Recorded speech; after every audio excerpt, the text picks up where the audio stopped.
നമസ്കാരം. ഇസ്രായേൽ പ്രധാനമന്ത്രി ബെഞ്ചമിൻ നെതന്യാഹുവിന്റെ കയ്യിൽ എങ്ങനെയാണ് 6 വിരലുണ്ടായത്? ഈ കഴിഞ്ഞ ഒരുപാട് വർഷങ്ങളായി ബെഞ്ചമിൻ നെതന്യാഹുവിനെ നിത്യവും കാണുന്ന ആളുകളാണ് നമ്മളൊക്കെ. അതായത് അദ്ദേഹം മാധ്യമങ്ങൾക്ക് മുന്നിൽ പ്രത്യക്ഷപ്പെടുന്നു, അതുപോലെ തന്നെ സമൂഹ മാധ്യമങ്ങളിലൊക്കെ സജീവമായി ഇടപെടുന്ന വ്യക്തിയാണ്.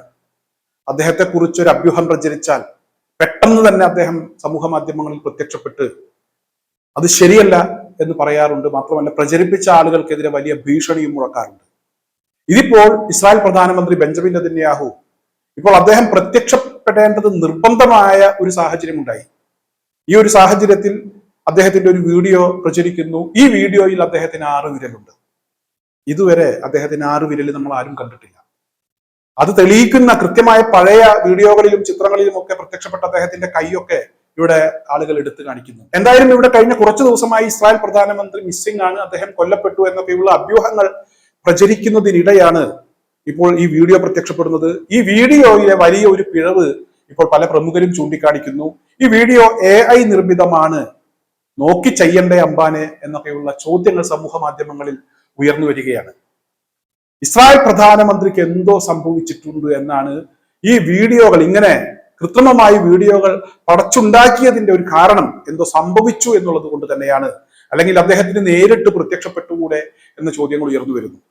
എന്തായാലും അതിന്റെ ശരിതെറ്റുകൾ എന്താണ് എന്നുള്ളത് വരും ദിവസങ്ങളിൽ അത് വ്യക്തമാകും എന്ന് തന്നെയാണ് ഞാൻ പ്രതീക്ഷിക്കുന്നത്. അല്ലെങ്കിൽ തന്നെ എന്തിനാണ് യുദ്ധത്തിൽ പരിക്കേറ്റാലും അല്ലെങ്കിൽ എന്തെങ്കിലും സംഭവിച്ചാലും ഒക്കെ മറച്ചു വെക്കുന്നത്? യുദ്ധമുഖത്ത് നിന്ന് പരിക്കേൽക്കുക എന്നൊക്കെ പറഞ്ഞാൽ അത് രാജ്യസ്നേഹവുമായി ബന്ധപ്പെട്ട് നിൽക്കുന്ന ഒരു കാര്യമാണ്. രക്തസാക്ഷിയാവുക, പരിക്കേൽക്കുക എന്നൊക്കെ പറഞ്ഞാൽ രാജ്യത്തിന് വേണ്ടിയാണല്ലോ.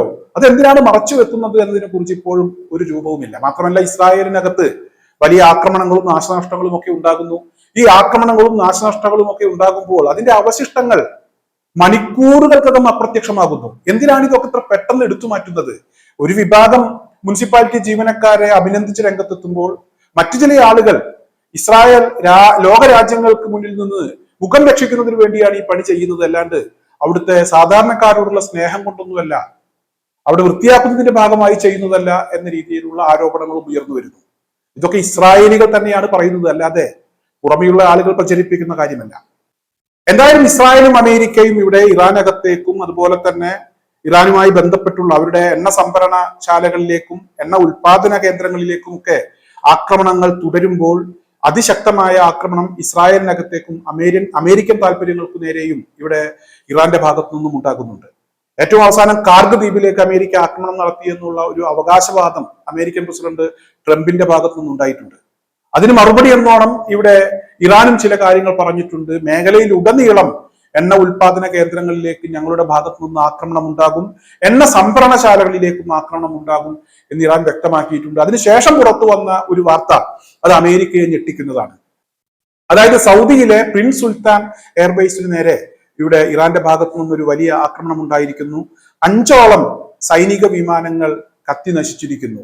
ഈ സൈനിക വിമാനങ്ങൾ എന്ന് പറയുന്നത് ആകാശത്ത് വെച്ച് ഇന്ധനം നിറക്കുന്നതിന് വേണ്ടിയുള്ള മറ്റ് യുദ്ധവിമാനങ്ങളെ സഹായിക്കുന്ന വിമാനമാണ്. ഈ വിമാനമാണ് 5 എണ്ണം കത്തി നശിച്ചിരിക്കുന്നത്. അമേരിക്ക പറയുന്നത് കേടുപാടുകൾ മാത്രമാണ് സംഭവിച്ചിട്ടുള്ളൂ എന്നുള്ളതാണ്.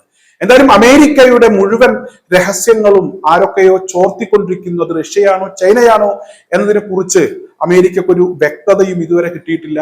എന്തായാലും ട്രംപ് ഇപ്പോഴത്തെ ഈ ഒരു ആക്രമണവുമായി ബന്ധപ്പെട്ട് പ്രതികരിച്ചിട്ടുണ്ട്. ഇനിയും റഷ്യ ഇവിടെ ഇറാനെ സഹായിക്കുകയാണെങ്കിൽ യുക്രൈനെ ഞങ്ങളും സഹായിക്കും എന്നാണ് ഇവിടെ ട്രംപ് പറഞ്ഞിരിക്കുന്നത്. നിങ്ങൾ ആരെ വേണമെങ്കിലും സഹായിക്ക്, ഞങ്ങൾ ഇവിടെ നിഷ്പക്ഷമല്ല, ഞങ്ങൾക്ക് കൃത്യമായി പക്ഷമുണ്ട്, ഞങ്ങൾ ഇറാന്റെ പക്ഷമാണ് എന്ന് പറഞ്ഞ് റഷ്യ രംഗത്തെത്തിയിട്ടുണ്ട്. എന്തായാലും അതിശക്തമായ ആക്രമണം, ഈ യുദ്ധം വേണ്ടായിരുന്നു എന്നൊരു തോന്നലിലേക്ക് ട്രംപിനെയും അതുപോലെ തന്നെ ഇസ്രായേൽ പ്രധാനമന്ത്രി ബെഞ്ചമിൻ നെതന്യാഹുവിനെയും എത്തിച്ചിരിക്കുന്നു ഇറാന്റെ പ്രത്യാക്രമണം എന്ന് തന്നെയാണ് മനസ്സിലാക്കാൻ കഴിയുന്നത്.